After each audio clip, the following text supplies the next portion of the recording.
Gauguin in the South Seas. They have my own fear of the dark. Tupapau, spirits of the dead they call it. Returning late with oil, I found fear of it had spread my vagine naked on the bed. Manau Taipapau means she thinks of the spectre, or the spectre is thinking of her. Either way, she is afraid. I marvel at a tongue so readily ambiguous, lying across her forked thigh. I buy rum for her many parents. For her, one cheap dress a month suffices. In return, she gathers fish and wild fruit from the blue mountain groves where no white man walks. Once, when I fished from the long canoes, a fish caught the hook in its lower jaw. Laughing, I learnt this meant my vagine was unfaithful. She answered, "Beat me," but I lay down by her side. I bathe in the stream of life, naked to offend the priestly beetles. Cézanne's red shout indeed. Waiting for mail, I accumulate bills, pictures and saws, side by side, lying down alone in the dark. Concert, Leeds Town Hall. Light bleeds the windows white. Even the yellow electric pumps whiteness over a single bald pate, streaming white light everywhere, which cannot break. April scattering pellicles of snow. Inside, the piano shredding pellicles of sound. You asked, who iced the organ's white piping, fringed it with blue like a cake? Gilt for angels, black for orchestral shrouds.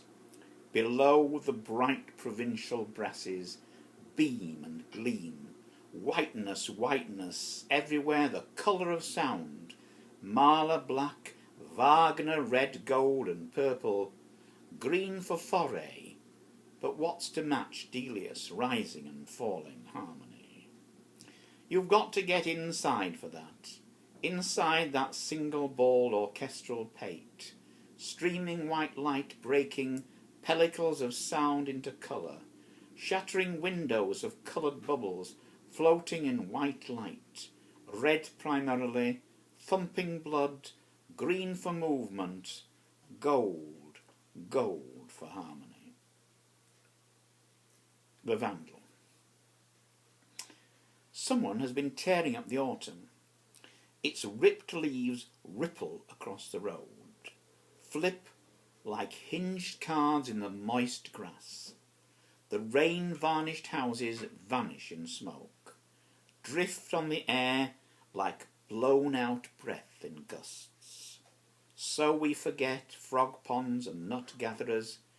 Remember instead the weather's for us, who know too well its intentions, wind-keen, intense as the first frost hardening stubble grass to a tacky ice blanket.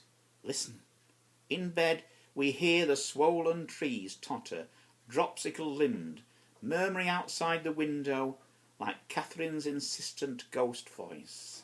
Let me in, let me in. The Cardinal looks back. I was a good father to my people. Their houses among the terraced hills adored God every day. Grape clusters on the vines made Christ's blood richer in the goblet my father gave me. The chased silver had vines round the stem, and Cellini made it. Let him take it to Rome, he had said. The Pope will adore it. The backs of my people bent as I held it aloft with the host. The silver blazed in our eyes like the sun. Their lips were cracked as they sipped the delicate wine. The crook of my finger already held the ring of a bishop, but I would not go. When the harvest is over, I said, let me bless the gathered grapes. I love to watch the purple juice flowing from under their feet and the feast after. But my father called. I left my bishop with a sot to embarrass the bishop. I was not long in my see. 2 popes died quickly, and my father's whispers never ceased. Rome called, and I was cardinal at last. It is hot, fever-ridden. No one dare speak for the ears of spies. I toss at night in my high room. Through my window the villaed hills. My private chapel has the goblet. I hear my people starved in a famine, their harvest blighted for 3 years. Together for Brenda. Your blue dressing gown lying on the chair back like a tired arm. Waiting. I am waiting for the sky to flower like poems in a winter mind. And yet they come, maybe trailing along, an urchin gang, sobbing and snotty-nosed. The Colossus, Goya, an old man in exile, looks at his self-portrait. A bull's neck, still much needed, deserving exile or the guillotine. Because you are an artist, we forgave you. Thus His Royal Highness gave thanks.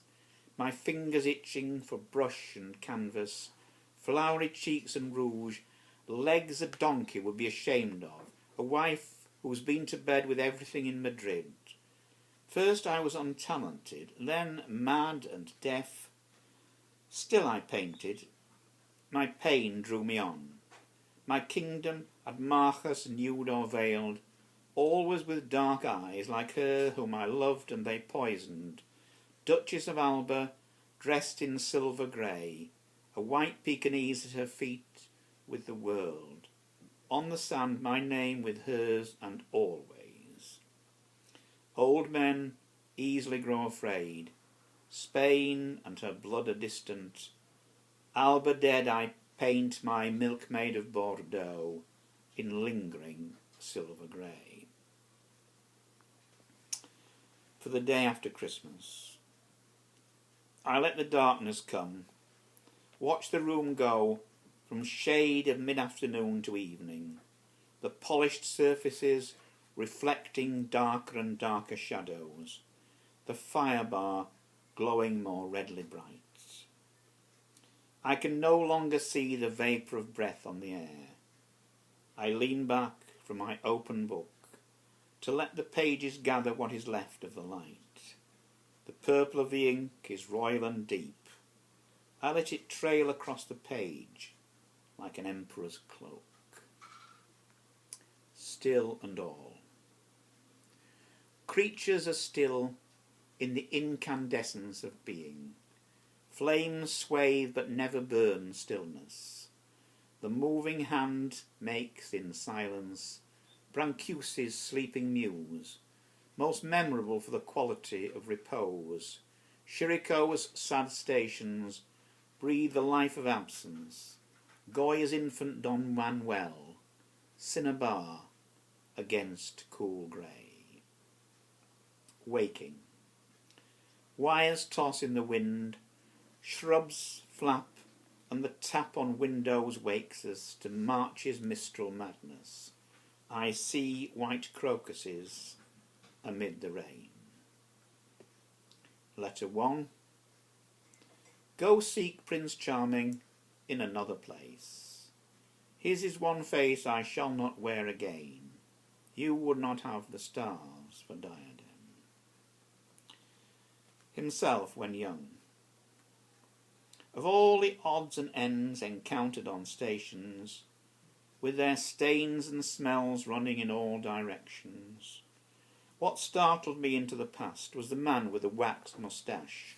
It took me back 10 years, to a room with a sepia portrait on a wall, posing a man with waxed moustache, flower buttonhole and natty cane, who sat beneath a portrait of himself when young, in a sunless room, staring into the fire, under the glare of the oven's brass eye. Vacation. I would with firm but delicate hand draw the snowscape, Japanese white, take from Hiroshige the grey birds held in a winter sky. Making love. Light on my lashes, light in your eyes, light from the watching stars. Think of the dark stretching to distances, touched by star drift and the waiting moon. Taste air in the morning, warmed by the sun, finger dusk, pink and magenta, smell summer in buttercup yellow, mermaid hair falling like sunlight in a fawn's afternoon, starfall, sundark, moon dust of all my dreams. Cross currents. After the first understanding, one begins again as a stranger. Stranger than the glances of a stranger are the glances one gives the contours of the face of a friend. How you wonder as she sleeps, face pale as death in sunlight, flickering with shadows as the train goes. Where those lines came from you never noticed before. What horizons beyond you her eyes rest on. What unknown God her lips move in prayer to. And that flush in the cheek, is it guilt or love or the neutral sun, burns brightly where your lips once moved. Behind it all, the thoughts most of all amaze. Beyond silver and asking, they travel in a land which wholly rejects you. From the crack of an eyelid or between breaths, when the lungs half hesitate, the soul has slipped away, and you may never follow. Behind dark glasses, the closed eyes complete the circuit. A look one did not know for sure the direction of is certainly inward now.